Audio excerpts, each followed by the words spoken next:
Ya, al fin. Muy bien. ¿Me escuchan? ¿Se ve la imagen? A comenzar pues con esta teoría, ¿no? Acerca de lo que es patología osteoarticular. Muy bien. Sin más preámbulo, entonces comenzaremos, ¿no?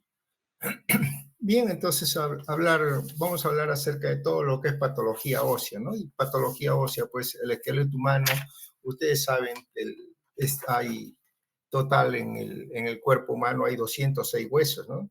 Y estos 206 huesos, pues, son de todas formas, huesos largos, huesos planos, ¿no? Huesos irregulares, ¿no? Sesamoideos, todos ellos. ¿Sí? Y todos cumplen una determinada función. Las funciones generalmente son de soporte mecánico, de transmisión de la fuerza generada por los músculos, formación de protección, también una función de protección de la víscera, ¿no? Y eso lo estamos viendo ahí con la jaula torácica, en la cual protección de todos los que son órganos tan vitales como ser pulmón, corazón, grandes vasos, ¿no? También interviene esto en la homostasia mineral, ¿no? Tiene que ver con todo ese hueso sanguíneo. Y también otra de las funciones importantísimas es que da alojamiento, pues, a la médula ósea, ¿no? Donde se va a producir todas las células sanguíneas, ¿no? Entonces, en general, pues esa es una función y como todo órgano también, esto va a presentar una serie de tejidos dentro de su constitución. Y dentro de su constitución tenemos nosotros las células, ¿no? Y el tejido conectivo, quienes lo van a formar. Esto, pues, las células están eh, clasificadas como las osteoprogenitoras, ¿no? Y estos son los osteoblastos, osteocitos y los osteoclastos. Bien, fijémonos entonces primeramente en el hueso. En el hueso en sí, la parte superficial del hueso está recubierta por una capita, una capa superficial, y esa capa superficial es lo que se llama, pues, el periósteo. Este periósteo tiene dos capas, una capa superficial y una capa profunda. En esta capa superficial es donde se va a circular todos los vasos sanguíneos, los filetes nerviosos, ¿no? Y todos los elementos, ¿no? Que van a nutrir a todo este hueso. Entonces, y en la capa interna es la capa donde se vamos a encontrar nosotros, está cubierta por células madres o las células primitivas, que son las células osteoprogenitoras. Estas células osteoprogenitoras son las que van a dar origen a todo el componente celular y van a dar origen también al tejido conectivo. Estas células osteoprogenitoras entonces dan origen a los osteoblastos. Entonces los osteoblastos es una célula, ¿no? Que es de origen a nivel de las células osteoprogenitoras y que acá lo que vamos a mencionar mucho de esto es la funcionabilidad, más bien. Este osteoblasto tiene como función producir la matriz osteoide, o sea, todo lo que es el componente, todo es el componente, ¿no? De sostén del hueso. Esta es la matriz osteoide. Entonces, esto es lo que va a producir estos osteoblastos. La morfología no vamos a discutir ningún tipo de que si es redonda, cuadrada, no sé, no, nada. Solamente su función de ello, que es lo más importante en esto. Como ustedes ven acá, hay unas rayitas que esas son las lamelas. Y esto de acá, el hueso en sí está, todo esto, la disposición que se tienen todas estas células, ¿no? Vamos a ver entonces que aquí estos huesos pues van a tener unos canalcitos, ¿no? En su parte interna cuando uno lo corta, y estos son los canales de Watson. Y transversalmente también tienen otros canalcitos que son los conductos de Haber, ¿no? Canales de Watson, conductos de Haber, y por ahí es donde van a circular todos estos vasos y van a circular por todos estos canalcitos, ¿no? Y salen también por los conductos. Bien, entonces decíamos entonces que los osteoblastos, su primera función y la más importante es producir, ¿no? Producir todo lo que es la matriz osteoide. Y también interviene la mineralización del hueso. estos osteoblastos, conforme van madurando y conforme llegan a una etapa de maduración, cuando ya este hueso se ha mineralizado, estos van a quedar atrapaditos dentro de toda esta matriz, ¿no? Entonces, ahí vamos a encontrar que esto entonces va a dejar de funcionar.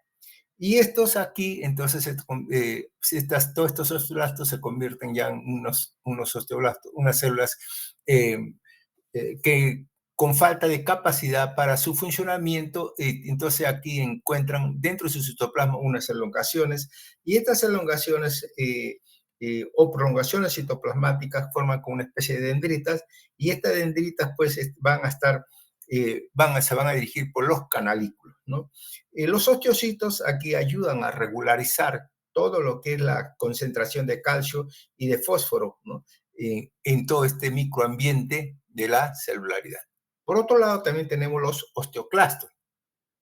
Los osteoclastos ya no se van a derivar de la matriz osteoprogenitora, sino que estos van a ser derivados de la médula ósea. Estos osteoclastos, ¿no? Entonces no vienen a ser sino unas células derivadas que se van a activar, se van a convertir en osteoclastos y cuya función entra pues dentro del sistema fagocítico mononuclear. Entonces, este osteoclasto, su función de fagocitar, ¿no? Ahora, ¿y por qué es importante esta lesión? Porque estos osteoclastos no vienen a ser sino las células gigantes multinucleadas, ¿no? Y no vienen a ser sino los monocitos circulantes o los monocitos activados. Y que la función entra a tallar definitivamente cuando este hueso comienza pues en la remodelación ósea. Ahí comienza a funcionar estas osteoclastos, ¿no? O sea, en la eliminación, en la formación de lisis celular, ¿no? Y los osteoblastos en la formación ósea. Esto es lo que, bueno, entonces, esta es una de las funciones que tenemos aquí que ver, ¿no? Entonces, cada uno tiene una función especial y cada uno también, el hueso superficial es el hueso compacto, ¿no? Y luego la parte central, todas las trabéculas óseas, ¿no? A veces se le denomina también hueso esponjoso o la parte trabeculada de este hueso. Cada uno de estos, pues, acá tenemos otra imagen donde vemos ahí la función de los osteoclastos, ¿no? Cómo es que van a llegar, y estos son los que van a funcionar durante la renovación ósea, que se va a dar esta renovación ósea cuando ya se cierra, o sea, se cierre la zona de crecimiento, ¿no? Y en esa zona de crecimiento, cuando se cierre, comienza entonces ya esta fase osteoclástica con la fase osteolástica y pones pues los cambios óseos, la renovación del tejido óseo en sí. Bien, la matriz osteoides entonces está compuesta por un componente de orgánico y que se denomina osteoide, ¿no? El 35% de matriz osteoide y un 65% del componente mineral. El osteoide entonces está formado por ¿qué? Todo este colágeno tipo 1. Entonces, ¿qué cosa es lo que produce el osteoblasto? Colágeno tipo 1, ¿no? Y en menor cantidad de otras glucosaminoglucano y otras proteínas. Y dentro de esta otra proteína tenemos la osteopontina. La osteopontina es exclusiva del hueso y es producida por los osteoblastos y participa en la formación y la mineralización del hueso. Generalmente, cuando esto se ha producido, esta matriz osteoide, ¿no? Cuando se ha producido esto, se va a colocar, ¿no? En lamelas, o sea, en una forma lineal se van a colocar una lamelita, otra formación lineal o lamelitas y otras así se van a colocar. Esa es la disposición lineal y paralela de la matriz osteoide. Luego esto viene acá, pues, la mineralización. Mientras no esté mineralizado, es un hueso, ¿no? Que solamente tienen mucha función de flexibilidad y de resistencia a la tensión, ¿no? Eso es mientras no esté mineralizado. Pero una vez que se mineralice, entonces ya entra a tallar, porque la mineralización, entonces va a entrar a funcionar, ahí se van en este proceso de osificación o mineralización, entre el calcio, el fósforo, ¿no? La vitamina D, etcétera. Y entonces, todos los sales minerales ¿Y esto qué le van a dar? Le van a dar la rigidez, dureza y resistencia a la comprensión. Bien, todo esto, pues las sales minerales entonces van a estar en un 65%. Y esto es lo que, le repito, le dan la rigidez, dureza y resistencia a la compresión. El componente inorgánico de la matriz ósea mineralizada está constituido en su mayor parte por fosfato cálcico en forma de cristales de hidroxiapatita. Esta hidroxiapatita entonces actúa como un depósito de calcio en un 99% y de fósforo inorgánico en un 85%. Viendo esto, entonces, ya nosotros sabemos y podemos decir también que caramba, que a veces podría verse alguna alteración de todos estos componentes celulares y que esto puede originar una serie de patología, ¿no? Y comenzando mismo esta, también tenemos que tener en cuenta que aquí puede haber o presentarse trastorno durante el desarrollo, ¿no? El desarrollo tanto del hueso como el desarrollo también del cartílago, ¿no? Y pueden presentarse algunas anomalías, ¿no? Pueden presentarse, de hecho, algunas anomalías del desarrollo y que pueden ser causadas, ¿no? Por problemas localizados, ya sea en la migración o en la condensación del mesénquima, ¿no? O de repente una desorganización global de todo el hueso, y esto por lo que puede provocar acá, que es una displasia, ¿no? O sea, una desorganización del hueso y del cartílago, y eso es lo que conocemos nosotros como una displasia ósea. En realidad, lo que sucede también es o también la isostosis, ¿no? Que por general se limitan a estructuras embriogénicas específicas, también puede haber eso, ¿no? Trastornos aislados y que puede formar unos síndromes ya un poco más complejos, ¿no? Por ejemplo, así tenemos nosotros, por ejemplo, la aplasia. Entonces, a veces puede ser la ausencia total del hueso, ¿no? De todos los dedos, de repente una aplasia, ¿no? O sea, no hay nada, no hay hueso, es una aplasia, decimos. O también, de lo contrario, pueden presentar también otras displasias que están causando por mutaciones en los genes que regulan el desarrollo o la remodelación de todo el esqueleto.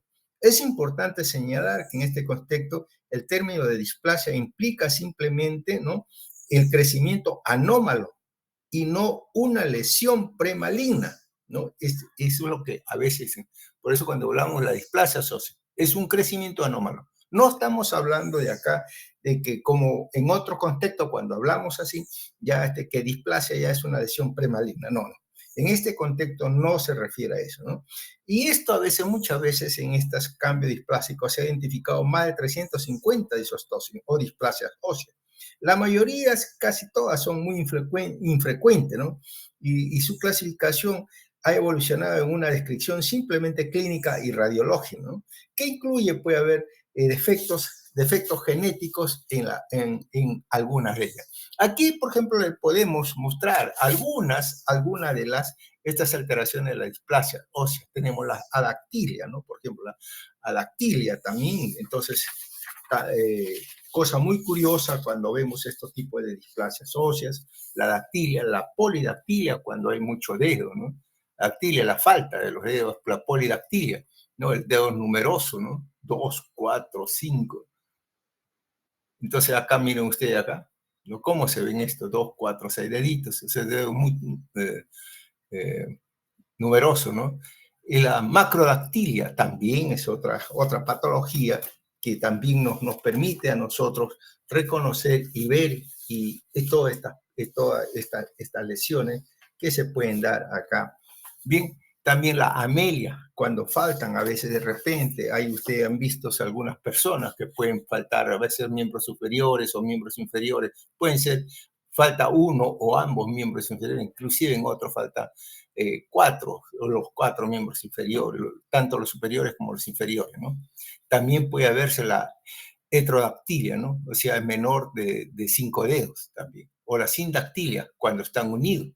Cuando se unen aquí, de repente los deditos se comienzan a unir, ¿no? Y no se separan esto y hay una membrana o pseudomembrana que los une y que al momento del nacimiento, al momento de que se ha producido todo este desarrollo y maduración, esto no ha podido ser pues eliminado todo este resto embriogénico y va a quedar así como un hito. y queda así como una aletita de pescadito se van a dar.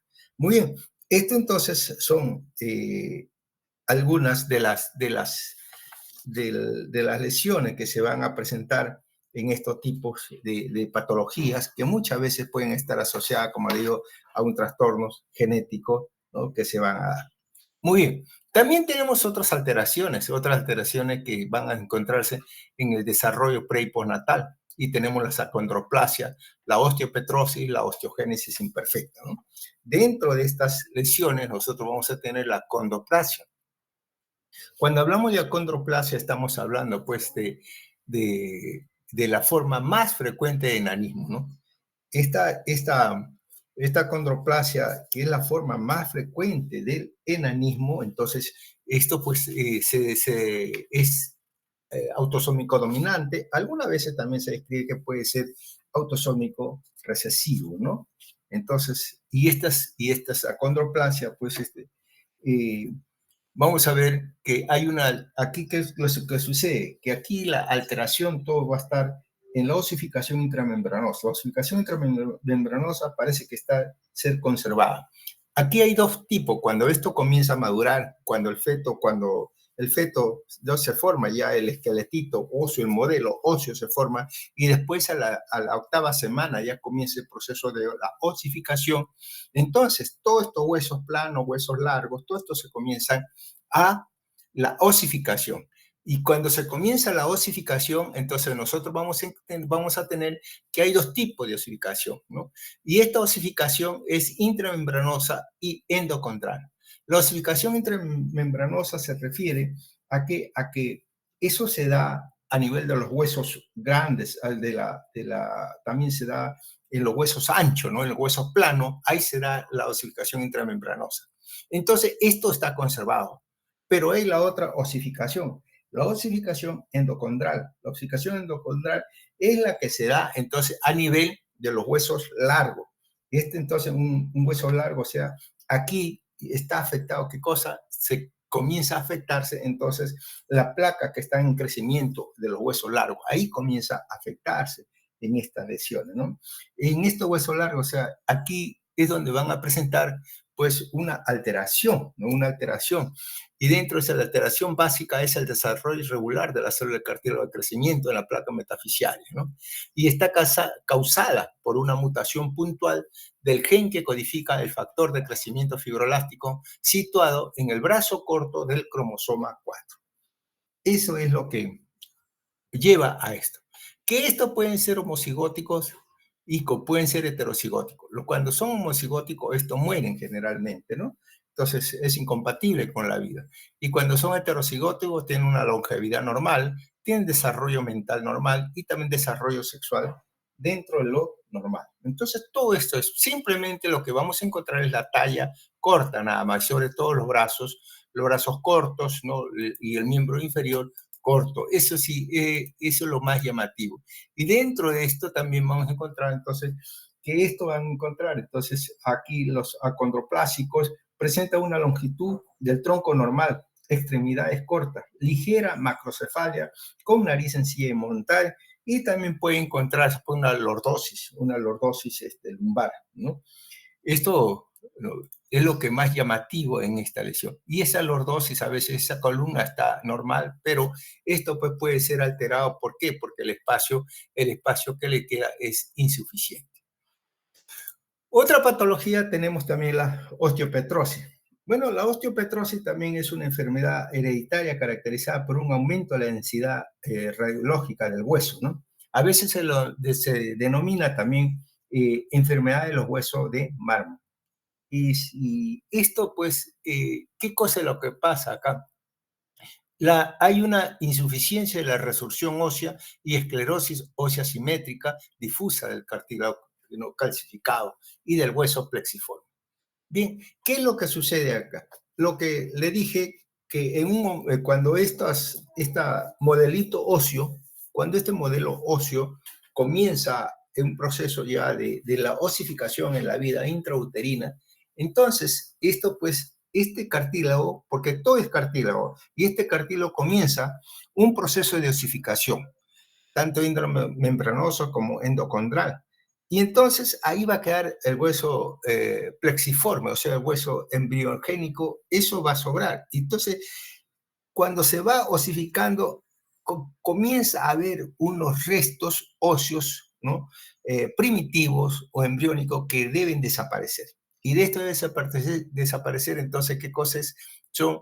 Los osteoclastos son lo que van a dar, ¿no?, lugar a que todas estas células comiencen pues a desaparecer, comienza a fagocitarla, comienza a desaparecer y le da toda la estructura ósea como debe de ser.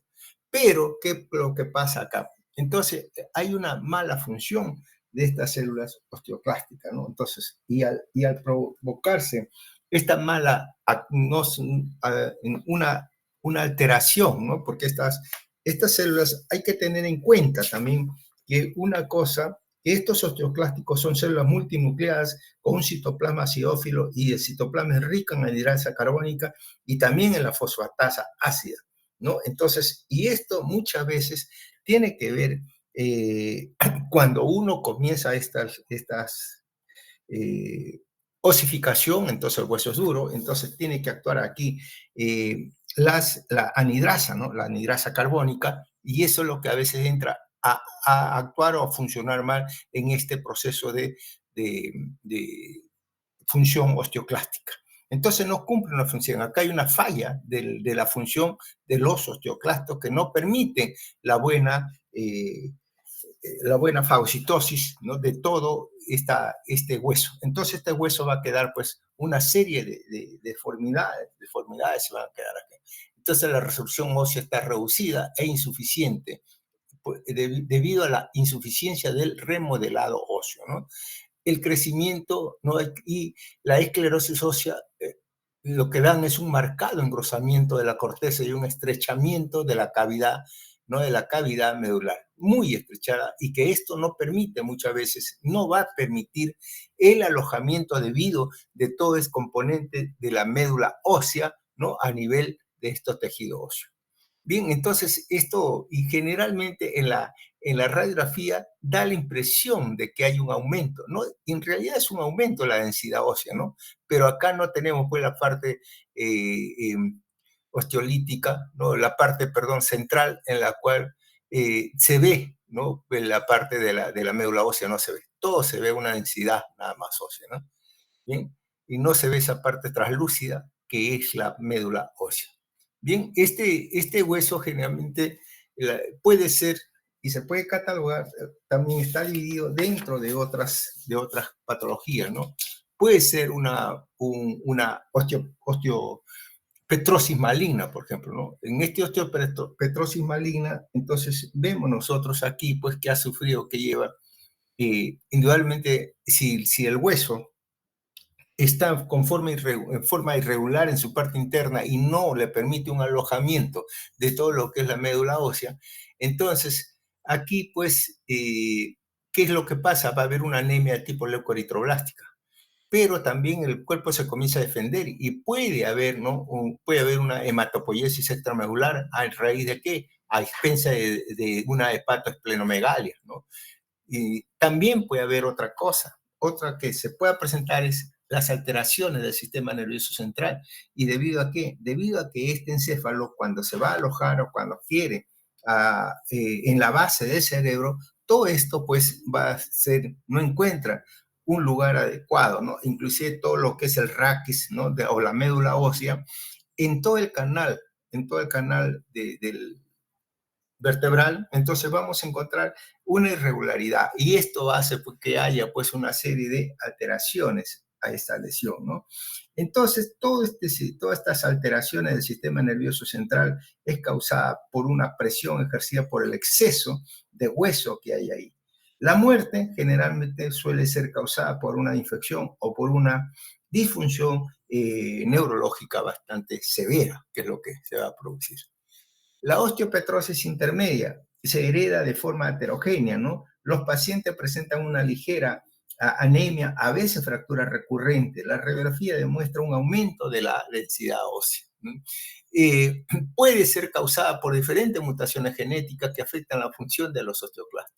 Puede haber fracturas también, pero estos huesos son densos pero frágiles. Entonces, Esta es la parte de esta osteoporosis intermedia. Y la otra, que es la osteoporosis o la osteopetrosis benigna. Bueno, esto ya es autosómica dominante, la anemia es menos severa, las manifestaciones neurológicas también son infrecuentes. Y muchas veces esta osteopetrosis se descubre solamente al informe incidental, ¿no? Se descubre a veces por otras razones o causas que se hace un estudio, entonces se ve que hay una densidad ósea incrementada, ¿no? Pero esto, pues, cuando se hacen ya todos los estudios, entonces ya se, se ve y se concluye que esta es una osteopetrosis benigna, ¿no? Muy bien. Tenemos también la osteogénesis imperfecta. La osteogénesis imperfecta también es una enfermedad de los huesos de cristal o los huesos quebradizos, también se le llama. Es un trastorno de origen genético, ¿no?, del tejido conectivo caracterizado principalmente por fracturas, cuya causa está determinada por la producción insuficiente o mala calidad del colágeno, ¿no? Entonces, esta enfermedad, ¿no? Es característico muchas veces que la frecuencia de fracturas, ¿no? Entonces, se den en forma, de acuerdo a, en forma muy rápida, muy continua, y que muchas veces esto puede sufrir alteraciones, ¿no?, que pueden ir o atentar contra la vida del nuevo ser. ¿Qué cosa es lo que ha causado esta osteogénesis imperfecta? Esta osteogénesis imperfecta es causada por mutación de los genes que codifican la síntesis de la cadena alfa 1 y alfa 2 del colágeno tipo 1 ¿no?, o también del colágeno tipo 2. Con frecuencia estas mutaciones se forman en cantidades insuficientes de procolágeno tipo 1, ¿no? O se sintetizan un prolágeno tipo 1 anormal, ¿no? A veces, y aquí puede haber que en algunos casos el tipo 1 y puede haber tipo 2, 3 y 4. Pero en estos casos muchas veces todo esto, la cantidad de colágeno es muy insuficiente, ¿no? Es muy insuficiente y no le da todas esas características de dureza al hueso, ¿no? Entonces, ahí. Entonces, la fragilidad ósea es consecuencia de una matriz orgánica muy escasa y anormal. El trastorno, ¿no?, del metabolismo del colágeno tipo 1 se explica también por otras alteraciones que pueden presentar. A veces estas alteraciones que se pueden dar pueden estar asociadas también a una esclerosis azules, una dentinogénesis imperfecta o un déficit auditivo. ¿Y todo esto por qué se da? Porque donde hay estos colágenos tipo 1 pueden haber estos tipos de alteraciones, ¿no? Se puede dar estos tipos de cambios. Esta lesión se puede dar, es de 4 tipos, ¿no? Tipo 1, 2, 3 y 4. El tipo 1 es la leve, ¿no?, una osteogénesis imperfecta leve, no deformante, y es la más frecuente. Aquí las fracturas aparecen al inicio de la deambulación. La estatura es normal, no hay deformidades óseas, pero sí va a presentar escleróticas azules. Y todo este tipo es autosómica dominante, ¿no? Entonces, sí, la, la de tipo 2 es la autosómica recesiva. Es una forma neonatal letal. Esta es una forma muy grave, porque acá las fracturas son múltiples y estas fracturas se van a dar durante la gestación. ¿Y cómo es que se van a dar durante la gestación? Eso, imagínense usted cómo es de frágil estos huesitos, que basta con las contracturas uterinas, que se puede dar de repente a cuarto o quinto mes, siempre hay contracturas uterinas. Esa contractura uterina es lo que va a producir, ¿no? O van a ser causante de algunas fracturas que se van a dar en estos eh, fetitos, ¿no? En esas ser intrauterinos. Todo esto, entonces, eso al momento de su reparación de esta fractura que se ha utilizado, entonces se encuentran deformidades óseas. Es lógico que estos pacientes, pues el 80% muera durante la primera semana de vida, ¿no? Y todo eso generalmente a una insuficiencia respiratoria. ¿Y por qué se da esto? Porque a veces podría tratarse, ¿no? Podría tratarse de que los que queden vivos, los que queden vivos y hayan tenido una osteogénesis imperfecta tipo 2, el traumatismo que sufren, ¿no?, cuando está en el canal del parto, o de repente cuando es alguno de ellos intervenido quirúrgicamente mediante una cesárea. Entonces eso no es fácil tampoco. Aquí se va a producir una serie de alteraciones, una serie de traumatismos. Y solamente eso de sacar al feto, ¿no?, de ayudarle a que salga esto, entonces todo eso puede producir una serie de fracturas o alteraciones, ¿no? Por eso es que siempre, por eso se dice que el 80% muere durante la primera semana de vida con una insuficiencia respiratoria generalmente. Y muy rara vez, esto va a quedar vivos durante el primer año de vida. La de tipo 3 es la severa o no letal. Entonces aquí se van a dar fracturas en la gestación o en primer año de vida. Hay un marcado retardo en el crecimiento y deformidades óseas progresivas. Vamos a encontrar escleróticas azules al nacer y casi normales en la pubertad. Esta de tipo 3 a veces puede ser heterogénea, ¿no? Puede ser autosómica dominante en un 75% o puede ser autosómica recesiva en un 25%. La de tipo 4 va a presentarte de una forma moderada y deformante. Acá vamos a encontrar que hay fracturas que se inician en el primer año de gestación, también, o el primer año de vida, ¿no? Entonces también se van a dar ahí. Hay deformidades y retraso en el crecimiento son menos severos y alteraciones dentarias que es posible encontrar en estos tipos de lesiones. Bien, todas estas osteogénesis imperfecta, que en realidad lo que vamos a encontrar aquí es que la corteza del hueso es muy delgada y el volumen del hueso trabecular está muy disminuido, ¿no? Y en los casos más severos, el hueso tiene un aspecto inmaduro, o sea, generalmente son áreas plexiformes nada más y en ocasiones parecen contener mayor número de osteocitos que están más próximos, ¿no? Y puede ser esto debido también a qué? Debido a una escasa matriz que hay, ¿no? O sea, no hay matriz ósea, o sea, no hay pues colágeno tipo 1. Muy bien. Entonces, estas corresponderían pues a estos cambios que se van a dar en esta osteogénesis imperfecta. Dentro de las enfermedades metabólicas, vamos a encontrar nosotros también, hay algunas enfermedades que se van a dar en estos tipos de lesiones. Entonces, en esto tenemos nosotros de repente las mucopolisacaridosis, ¿no? También tenemos la osteoporosis, el raquitismo y la osteomelasis, el hiperparatiroidismo primario y la osteodistrofia renal. Son alteraciones que se van a dar rápidamente. Podemos ver ahí la mucopolisacaridosis, es una enfermedad hereditaria causada por ausencia o mal funcionamiento de los mucopolisacáridos, ¿no? Y estos generalmente son, dentro de todo esto, son los llamados los glucosaminoglucanos, que produce una acumulación progresiva, ¿no? Y en las moléculas de lisosomas y células tejidos conectivos, huesos, cartílagos, tendones, córneas de la piel y el tejido hematopoyético, ¿no? Esto trae consigo, pues, a que todo esto se debe a la deficiencia o ausencia de una enzima específica que normalmente descompone los mucopolisacáridos, ¿no? Sin esta enzima, los mucopolisacáridos se acumulan dentro de las células y causan un daño tisular efectivo. Y generalmente lo que van a causar acá esto van a ser pues a los cartílagos, ¿no? Los cartílagos son los que van a hacer dañarse acá por esas alteraciones de proteínas. Cada tipo de mucopolisacáridos está relacionado a una deficiencia enzimática en particular, o sea, es específico.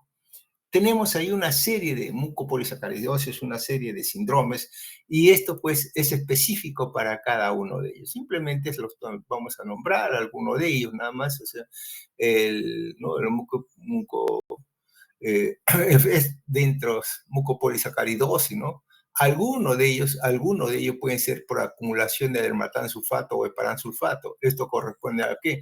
Corresponde de repente a la mucopolisacaridosis de Hunter. De repente. Otro de repente están alterados el heparansulfato. ¿A quién corresponde? Corresponde pues a la de San Filipo, ¿no?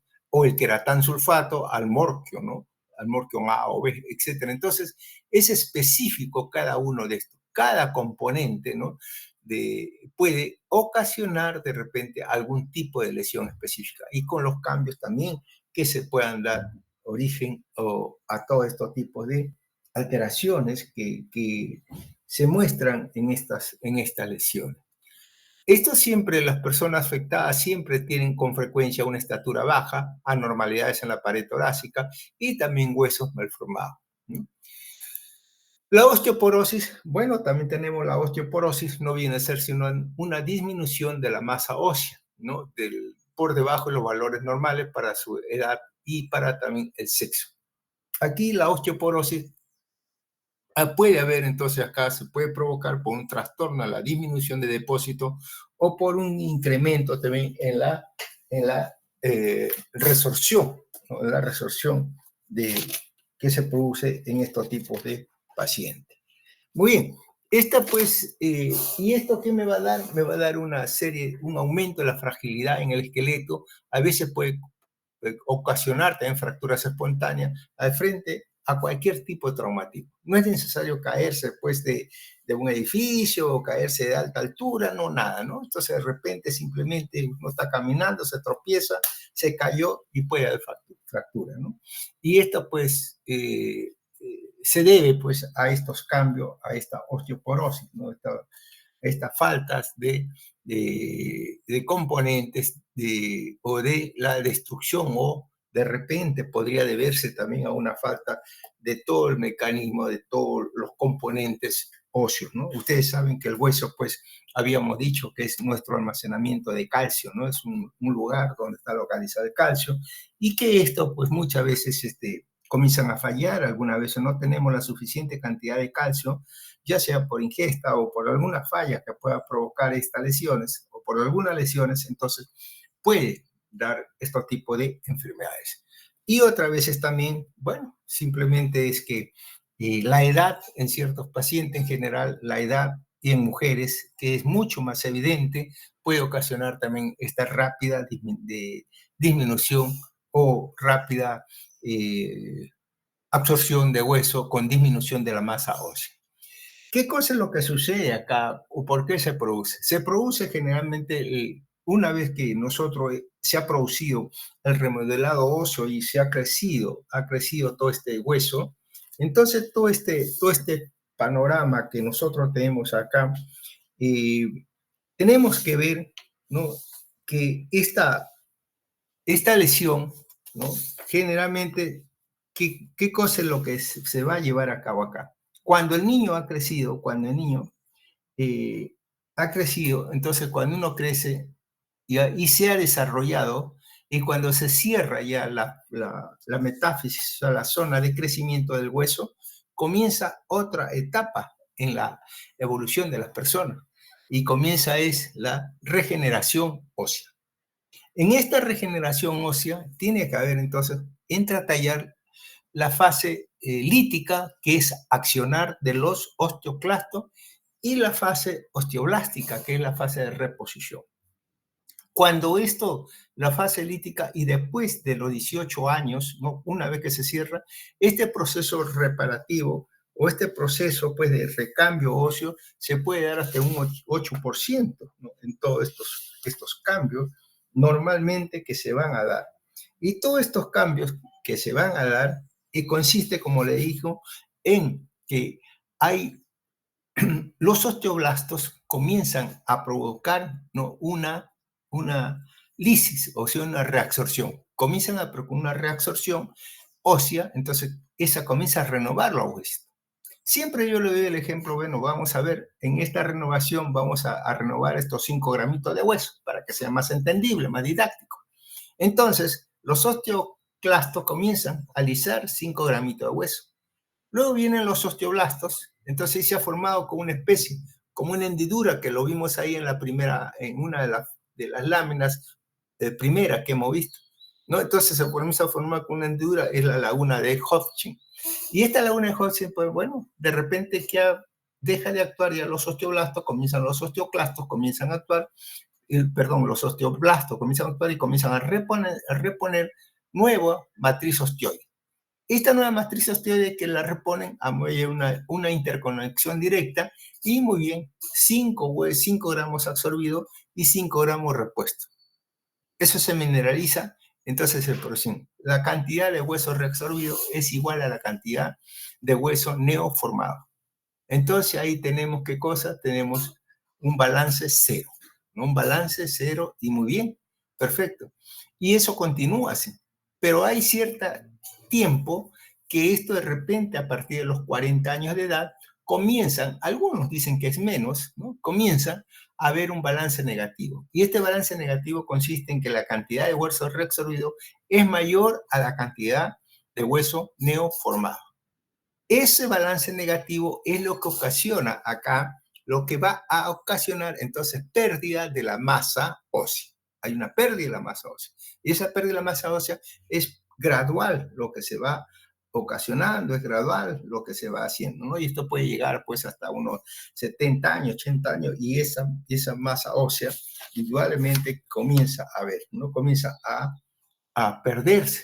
Pero eso también hay otra cosa, que estos muchas veces también da esta pérdida, da una serie de alteraciones, ¿no? Una serie de cambios que se van a provocar ahí.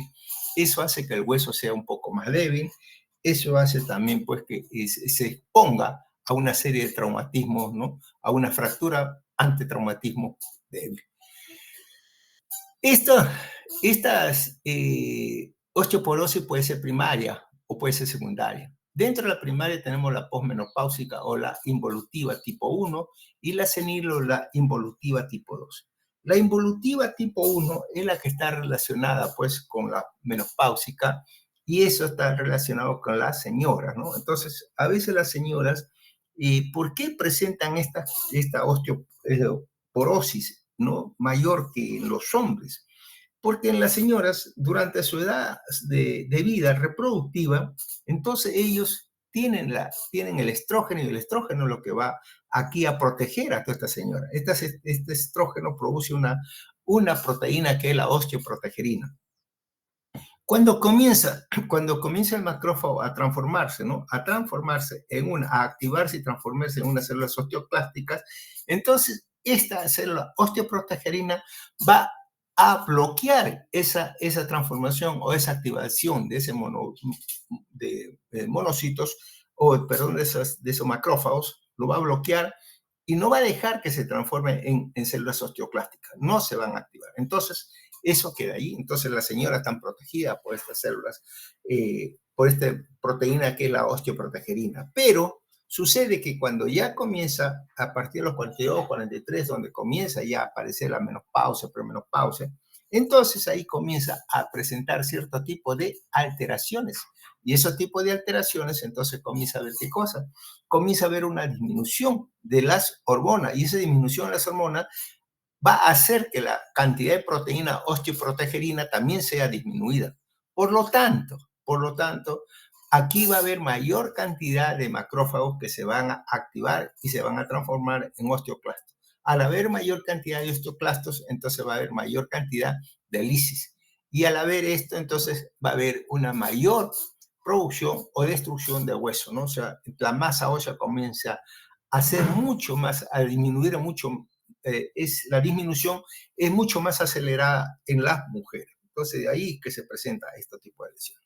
La otra, la senil, es tipo involutivo, tipo 2. Bueno, eso ya corresponde tanto al hombre como a las mujeres. Y todo está en relación también, pues,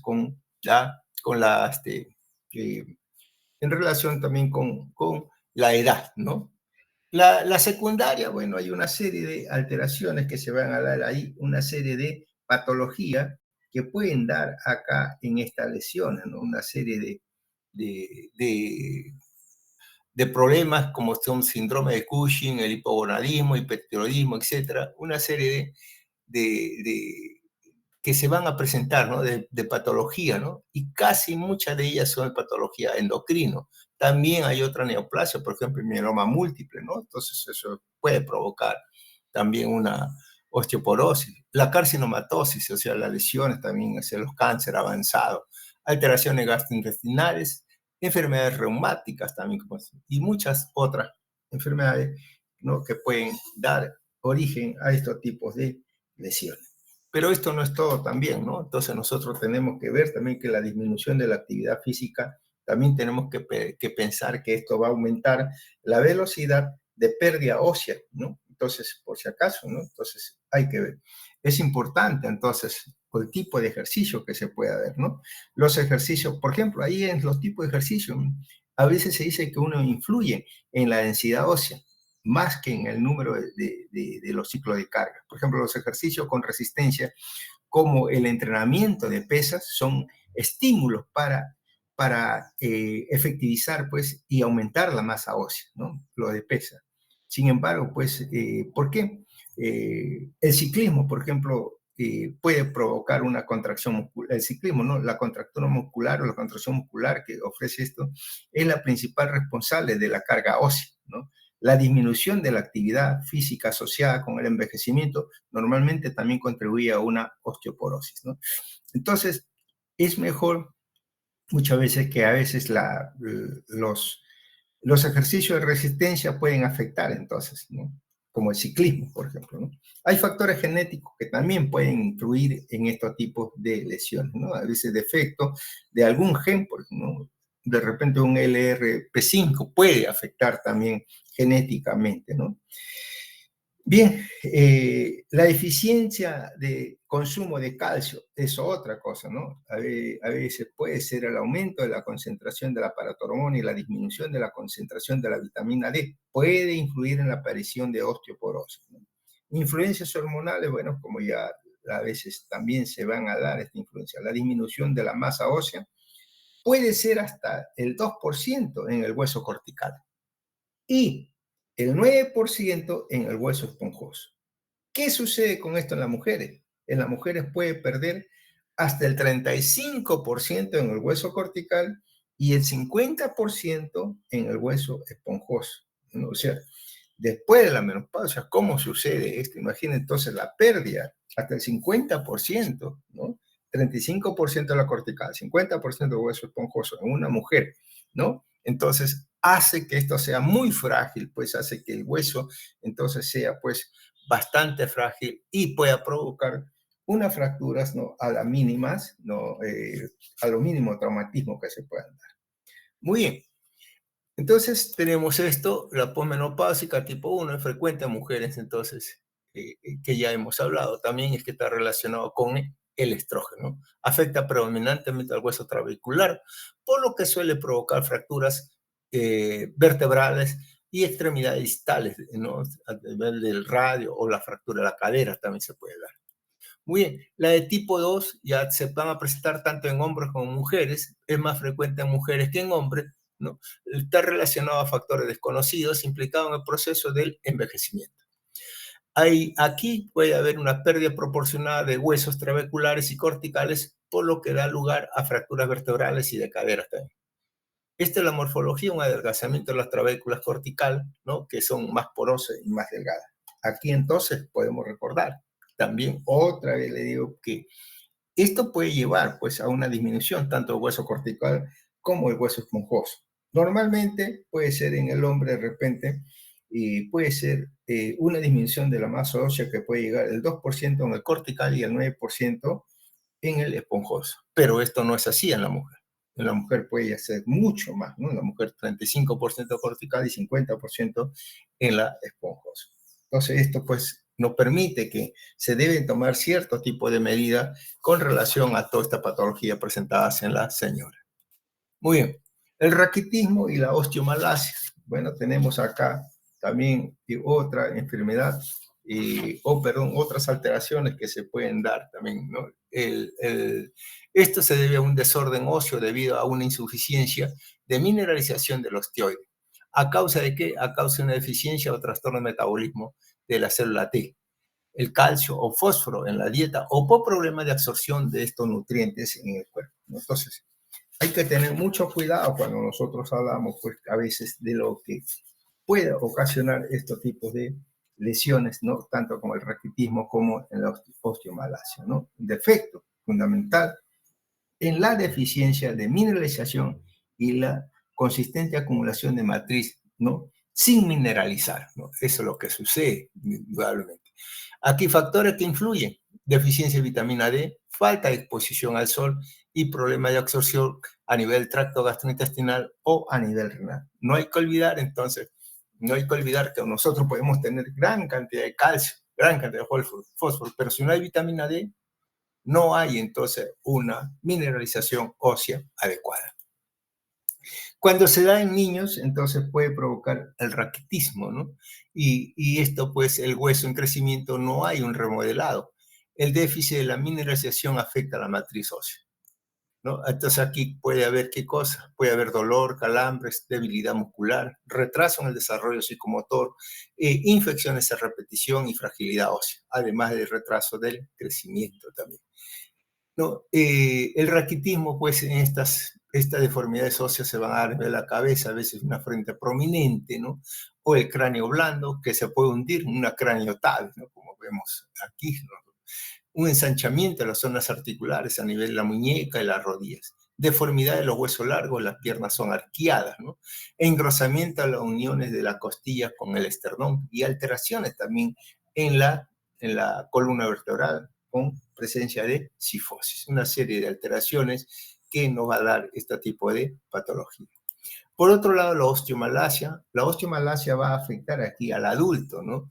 Y el hueso mineralizado es sustituido por matriz osteoide, pero que esta no se va a mineralizar o la mineralización es incompleta. La causa puede ser una deficiencia de vitamina D, puede ser patología renal, también se puede dar, o trastorno gastrointestinal como enfermedad celíaca o como enfermedad inflamatoria intestinal, ¿no?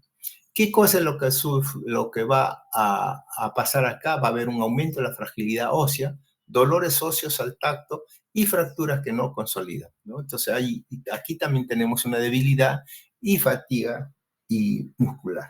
Muy bien. El hiperparatiroidismo, otras lesiones. También, este hiperparatiroidismo, como vemos, ¿no es cierto? La paratormona tiene un papel primordial en la homeostasia del calcio, ¿no? En principio, ¿por qué? Porque incrementa la resorción ósea y movilización del calcio debido a un gran incremento de la actividad osteoclástica. También aumenta la reabsorción del calcio por los túbulos renales, aumento de la excreción urinaria de fosfato, aumento de la síntesis de vitamina D activa, el 1,25 hidroxilasa D, ¿no? Por los riñones. Y también aumenta la absorción intestinal del calcio y moviliza el calcio óseo. Entonces es un papel importante que va a presentar estas hiperparatiroidismo o la paratormona, ¿no? También tiene un papel primordial en la homeostasia del calcio. El número de osteoclastos ataca las trabéculas y hueso, ¿no? Cortical, y puede formar espacios quísticos, lo que denomina la osteitis quística fibrosa.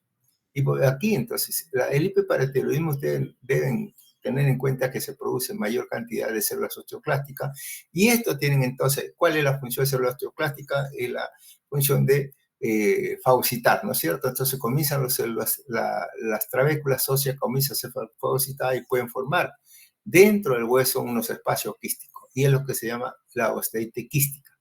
Ahora, pero acá también entra a traer, ¿qué cosa? Los osteoblastos, mayor cantidad de osteoblastos, también se activan los osteoblastos, y dentro de los osteoblastos, además de la matriz osteoide, ¿no? O sea, puede producir colágeno, y esto pues se puede fibrosar y provocar una osteitis quística fibrosa.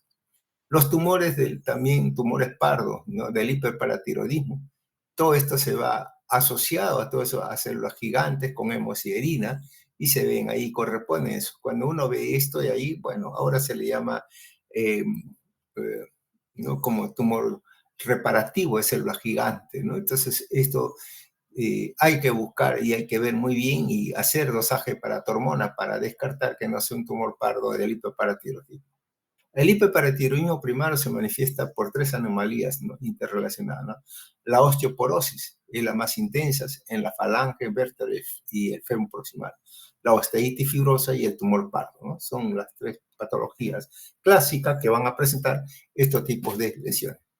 La osteodistrofia renal también. Esta osteodistrofia renal describe también los cambios óseos que ocurren en la nefropatía crónica, ¿no?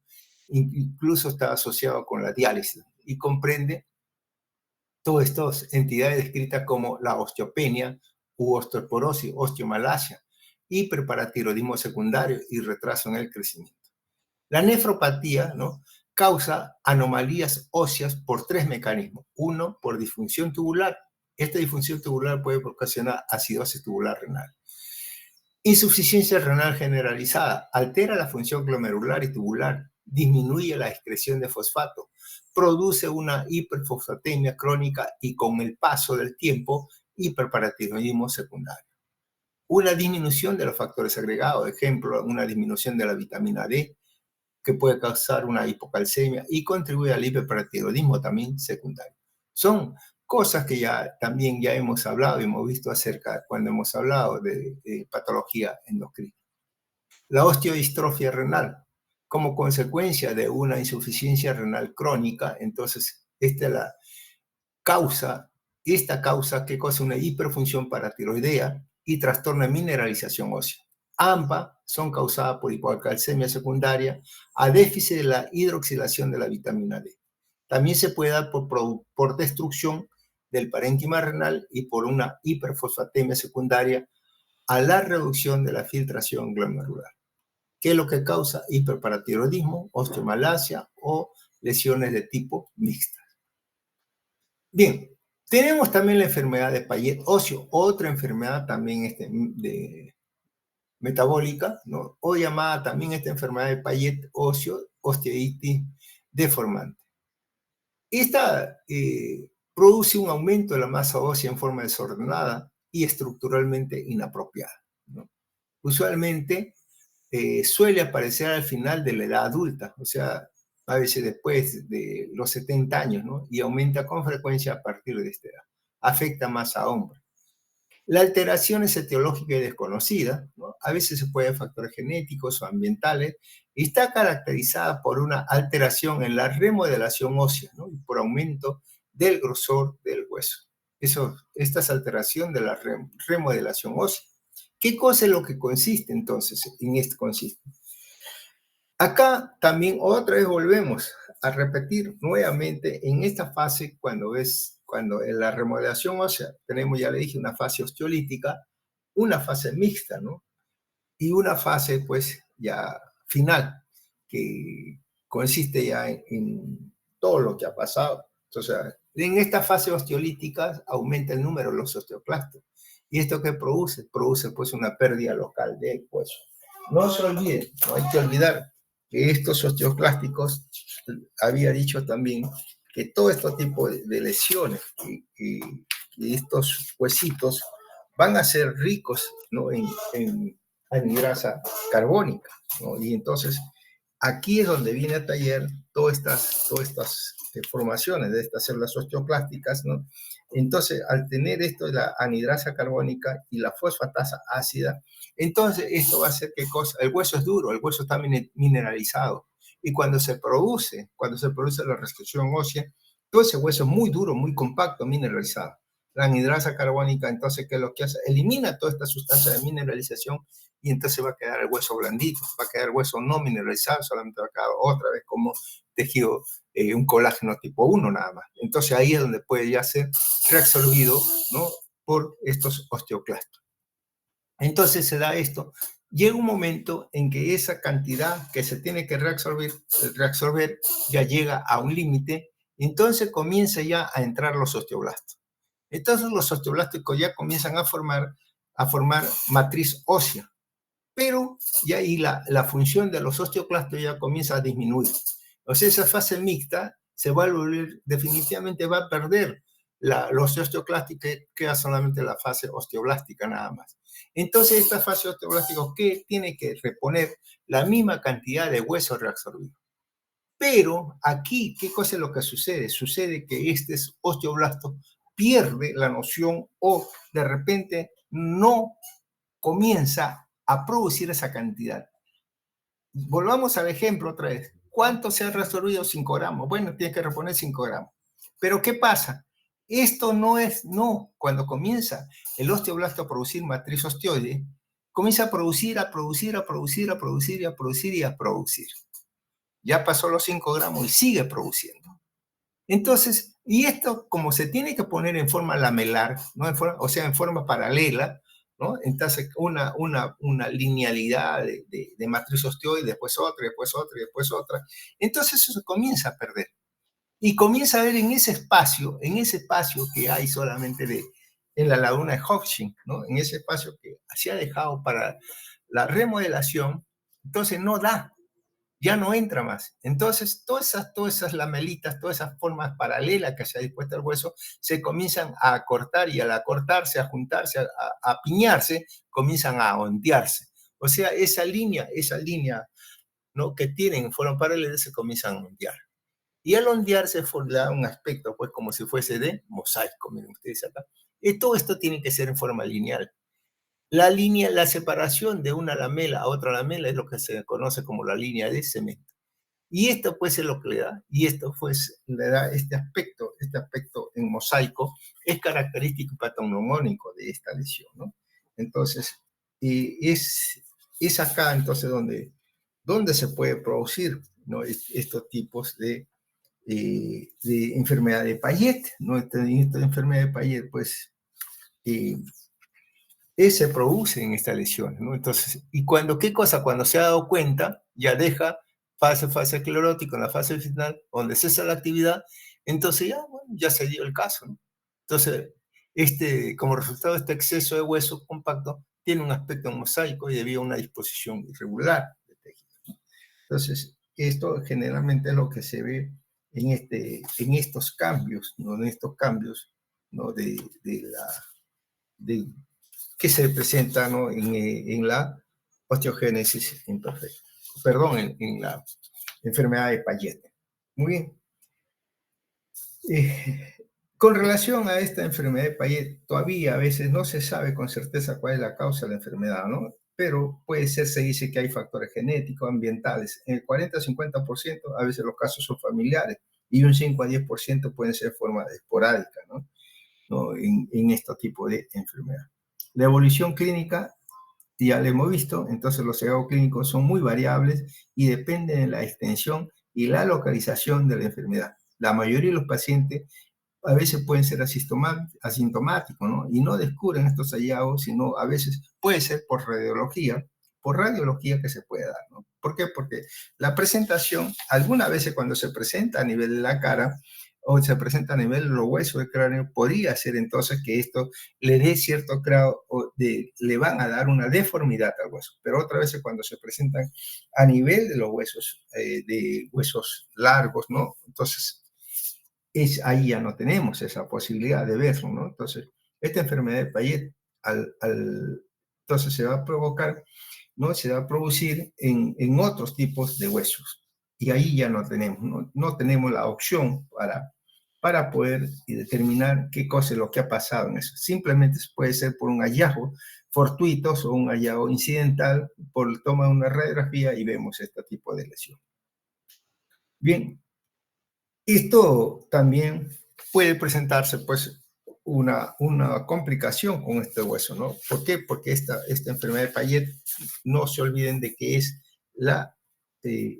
que puede transformarse en una neoplasia maligna, en un osteosarcoma. La patología infecciosa, vamos a ver entonces, cuando hablamos de patología infecciosa podemos hablar también entonces de la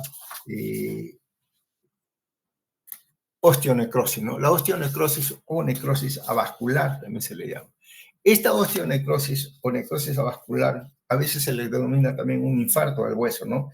Y a medida y de la médula ósea, y es un acontecimiento relativamente frecuente que puede ocurrir en la cavidad medular o que puede también afectar tanto a la médula como a la parte medular como a la cortical. La mayoría de los casos de necrosis ósea están relacionados con fracturas o con tratamiento por corticoides, ¿no?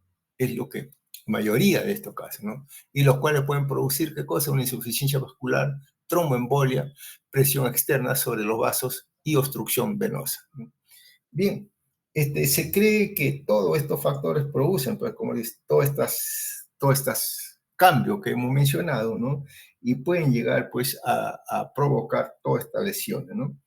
Eh, las localizaciones muchas veces son localizaciones que afectan más a los huesos esponjosos y a la médula ósea. La cortical no suele estar afectada, ¿no? La cortical generalmente no suele estar corticada, pero sí la médula ósea o los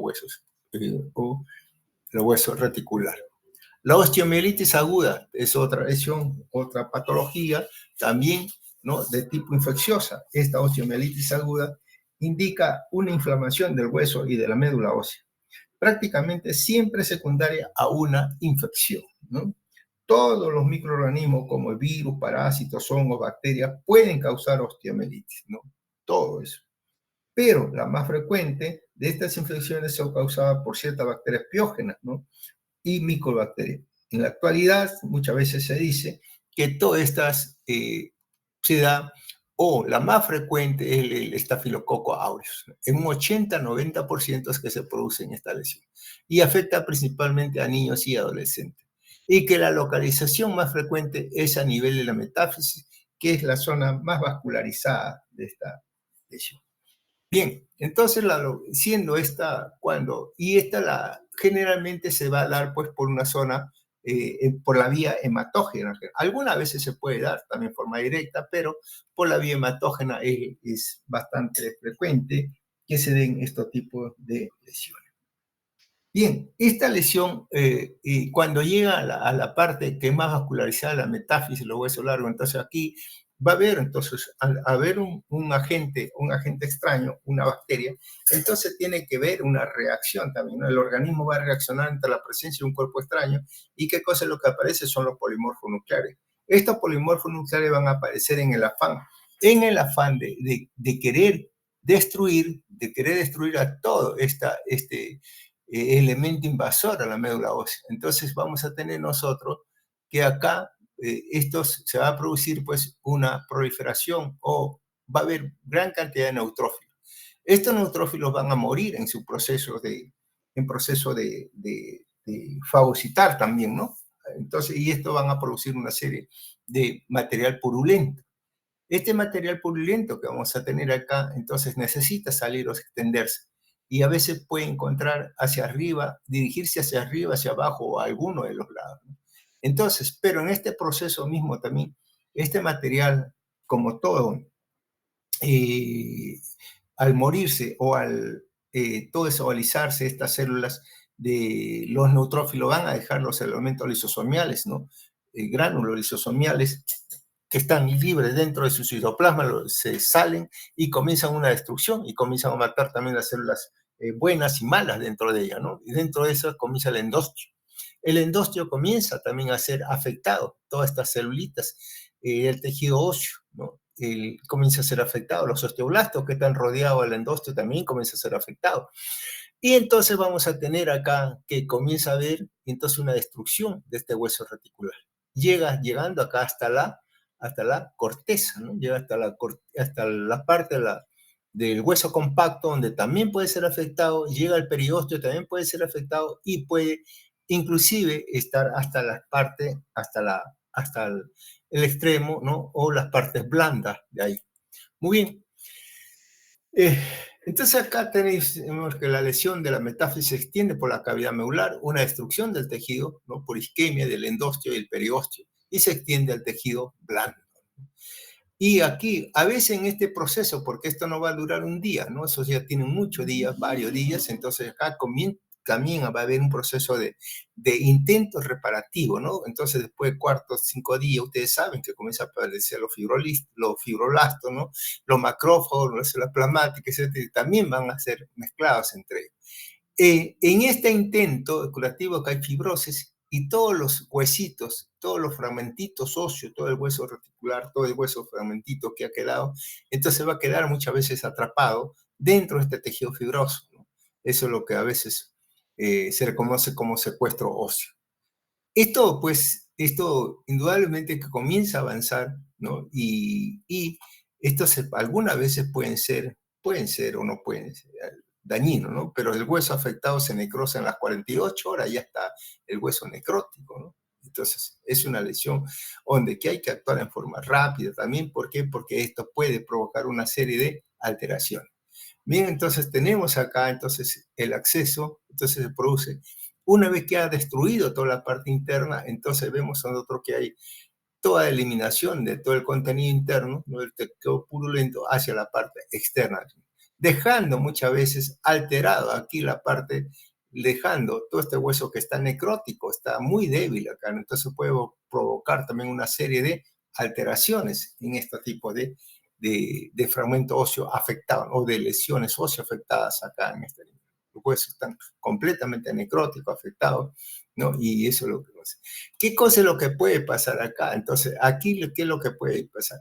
¿Qué cosa? La reacción inflamatoria se modifica por procesos reparativos, conformándose una osteomielitis crónica. Esto puede ser así, ¿no? O sea, puede de repente ser una osteomielitis crónica, pero puede presentar, y cuando se presenta una osteomielitis crónica o en la fase aguda, puedes tener ciertas complicaciones. Y dentro de las complicaciones, tenemos, por ejemplo, si es que llega a los vasos, puede provocar una sepsis, ¿no? Si es que está cerca de las articulaciones, una artritis séptica. Como todas las paredes están afectadas, ¿no? La parte interna y también la cortical está bastante afectada y necrótica, puede estar expuesta también a una fracturas, ¿no? Si se transforma en una osteomielitis crónica, entonces como un proceso inflamatorio crónico puede también dar a un proceso de amiloidosis. Y si esto hay una fuga continua, ¿no? Y constante de la parte, de la secreción de la parte interna hacia el exterior, entonces pues se va a producir una fístula, ¿no? Una lesión fistular osteocutánea. Entonces también se puede dar eso. Pero esto también puede provocar otras cosas también, que en la boca de las fístulas el epitelio escamoso puede sufrir y ante el constante ataque del proceso inflamatorio crónico puede sufrir ciertas alteraciones del genoma y pueden provocar cambios displásicos y cáncer escamoso, ¿no? Cáncer de, escamoso o epidérmico, ¿no? Puede provocar eso. Y también otra cosa también mucho más grave todavía, que aquí toda esta osteomielitis también puede generar o puede sufrir una transformación maligna y transformarse en un osteosarcoma.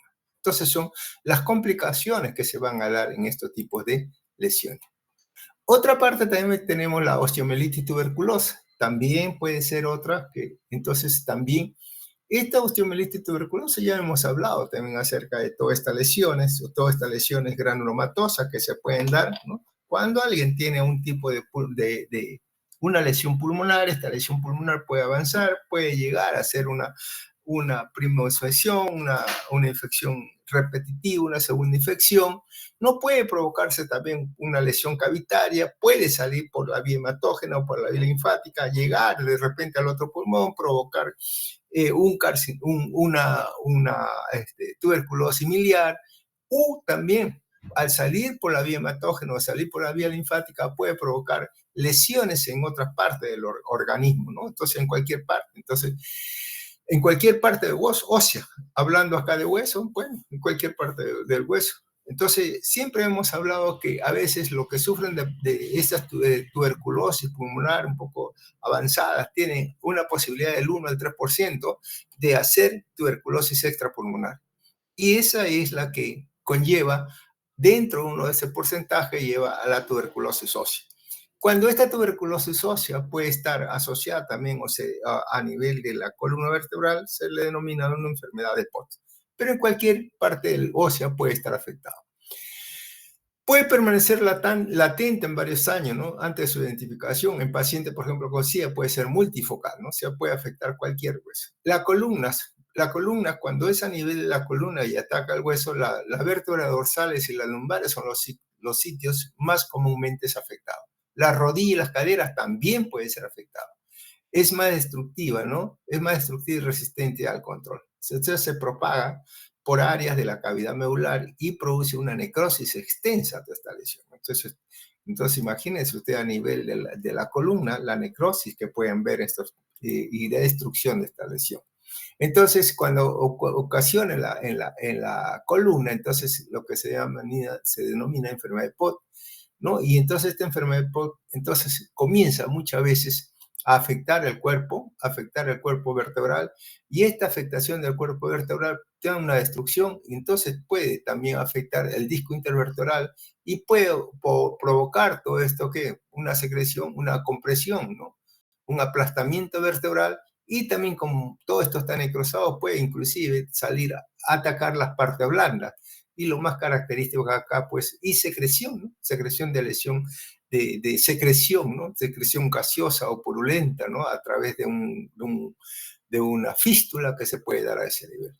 Entonces, puede haber, en este caso, cuando es a nivel de la columna, dolor al movimiento, dolor localizado en la presión, febrícula, escalofrío, pérdida de peso, que son sintomatologías generalizadas que se van a ver en la tuberculosis. A nivel de las complicaciones puede haber fracturas permanentes por destrucción de las vértebras, deformidades graves, sifóticas o escolióticas también, ¿no? Dificultad neurológica por compresión de todo el nervio medular, ¿no? Puede haber una artritis tuberculosa o formación de fístulas y amiloide también que se pueden dar por todo este tipo de lesiones. Bien, dentro de las patologías entonces neoplásicas o tumorales vamos a encontrar entonces todo lo que es acerca de los tumores óseos. Felizmente los tumores óseos pues, son un poco frecuentes, ¿no?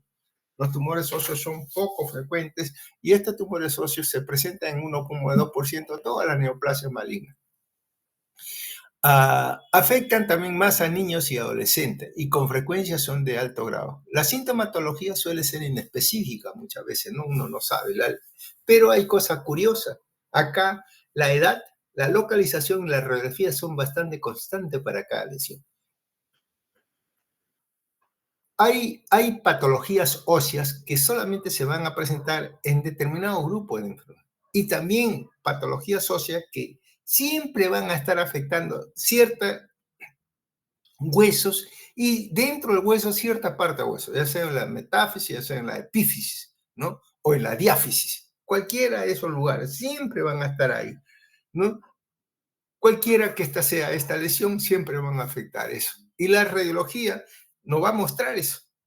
Evidentemente la radiología aquí en patología ósea es fundamental, ¿no? Porque nos permite a nosotros la localización de la lesión, el crecimiento de la lesión, la agresividad también de la lesión. Todo eso nos permite ver con una radiografía o una tomografía y con eso nosotros podemos sospechar que la lesión está localizada por la metáfisis, en la diáfisis, en la epífisis, ¿no?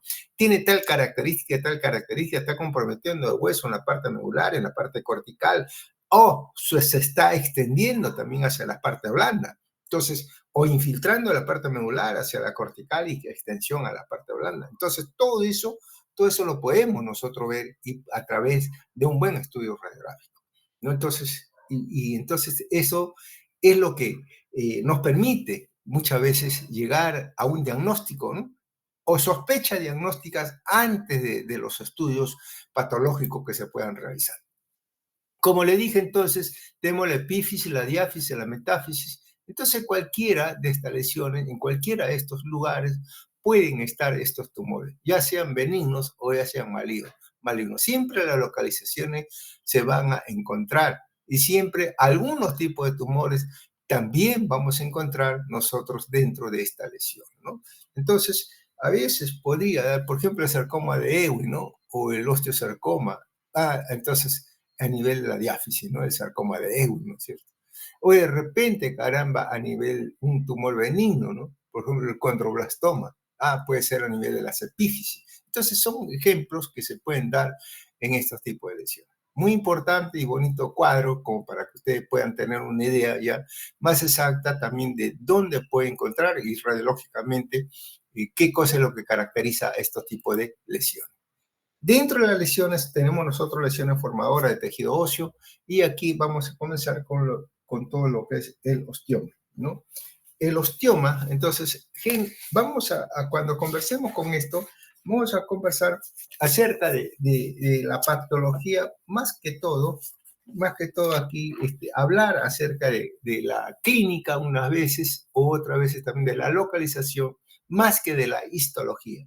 La histología es un poco variada, la histología también es un poco engorrosa, entonces eso no me permite a mí evaluar, ¿no? Lo que más evalúo es la localización del tumor, característica del tumor y a qué edad se puede presentar o dónde está localizado más. Y dentro de la localización, en qué parte del organismo o en qué parte del hueso se puede estar localizado. Eso es lo más importante, ¿no? Que si el hueso está formado por tal células o tal célula. Hay algunos tumores que sí se requiere saber el patrón histológico que pueda presentarse, pero otros no.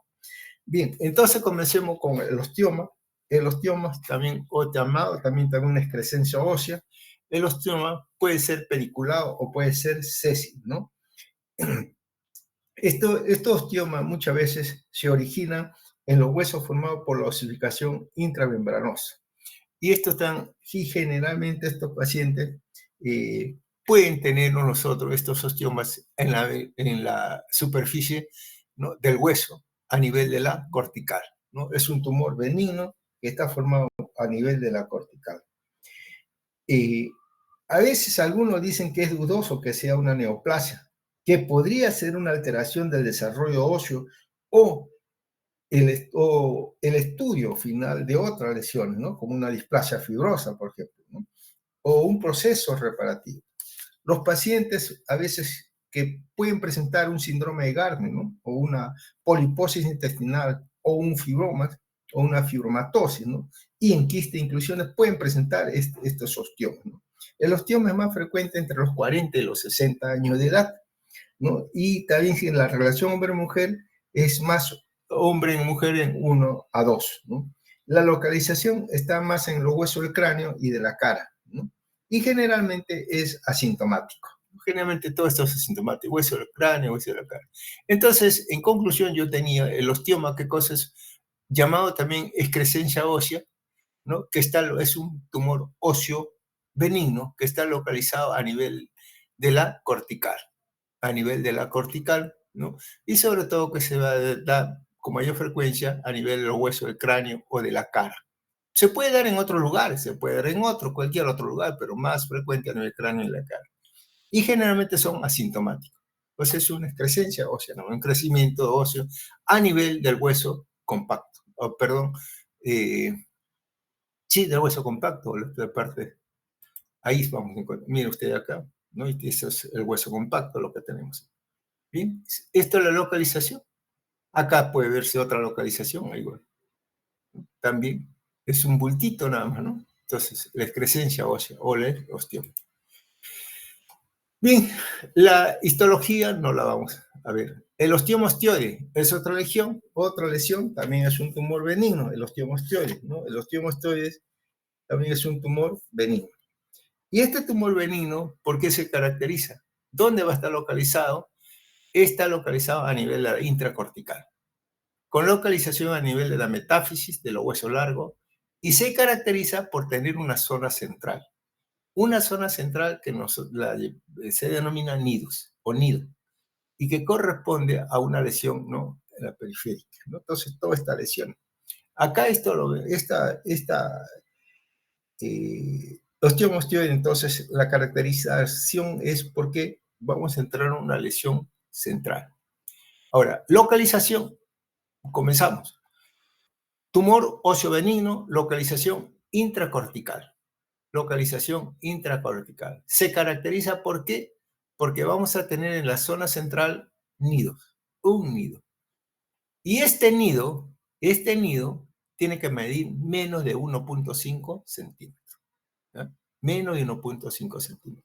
La localización más frecuente a nivel de la metáfisis de los huesos largos.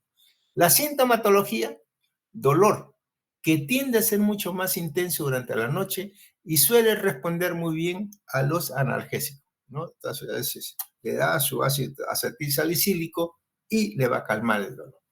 También es una característica del punto de vista clínico, ¿no?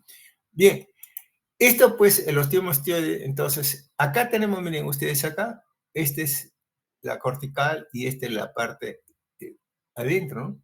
Entonces, aquí Entonces, localización intracortical. Y acá está el nidito. Es un nidito. Aquí lo que vemos. Entonces, acá vemos aquí, está acá localizado, y acá también lo vemos la metáfisis del hueso largo. Esto es nido, este nidito no tiene por qué medir más de 1.5 centímetros, ¿no? Todo esto no tiene por qué medir. Entonces, ahí está su característica de esta lesión. Clínicamente presenta dolor, se hace mucho más intenso en la noche, pero que cede muy bien al tratamiento analgésico. Usa ácido acetil salicílico, su pastillita y comienza a ver. Entonces, el nido. Bueno, esta es la histología. Pasemos. El osteomostioide gigante o el osteoblastoma. El osteomostioide gigante o el osteoblastoma es igual también que el anterior. O sea, es un tumor óseo benigno, localización intracortical y que se caracteriza, ¿por qué? Se caracteriza porque también presenta un nido, ¿no? Pero que el nido mide más de 1.5 centímetros. ¿Ya? Esa es la localización.